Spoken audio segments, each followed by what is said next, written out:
একটু বসেন না, একটু ভাবেন যে আমাকে চলে যেতে হবে, চলে যেতে হবে। এই কোলাহল, এই ব্যস্ততা, এগুলো থাকবে, থাকবো না আমি। সাইয়েদনা ওমর ফারুক বলেছেন, মুতু ক্বাবলা আন তামুতু, মরার আগে একবার মরো। হাসিবু ক্বাবলা আন তুহাসাবু আলাইকুম, তোমার হিসাব নেওয়ার আগে তুমি একবার নিজের হিসাবটা করো না। কাগজ বের করে একটু লিখো না, কি কি ভালো কাজ করছিলা, যেগুলো দিয়ে নাজাতের ওসিলা হতে পারে, 1 2 3, আর কি কি আকাম কুকাম করছো দেখো না, লিখে দেখো তোমার অবস্থাটা কি। মরার আগে একবার মরো। মরার আগে খাটের মধ্যে শুয়ে শটান করে চোখ বন্ধ করে একবার মরার ভান করে দেখেন কেমন লাগে। চোখটা বন্ধ করেন আর ভাবেন আপনি নাই, কি কি হতে পারে ভাবেন।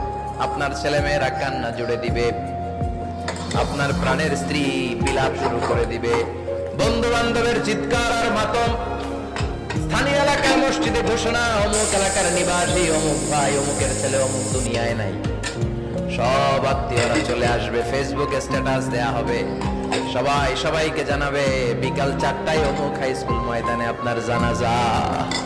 ছুটে আসবে, সবাই ছুটে আসবে আপনাকে শেষ বিদায় দিতে, গুড বাই জানানোর জন্য, আল ওয়াদা, বিদায় জানাতে আসবে সবাই।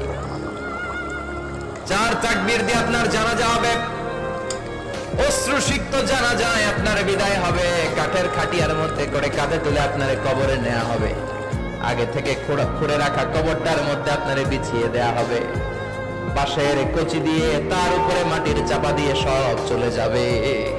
ভাবেন না একবার চোখ বন্ধ করে, this is the circle of life, this is the nature of life, এটা সবার হবে, আমার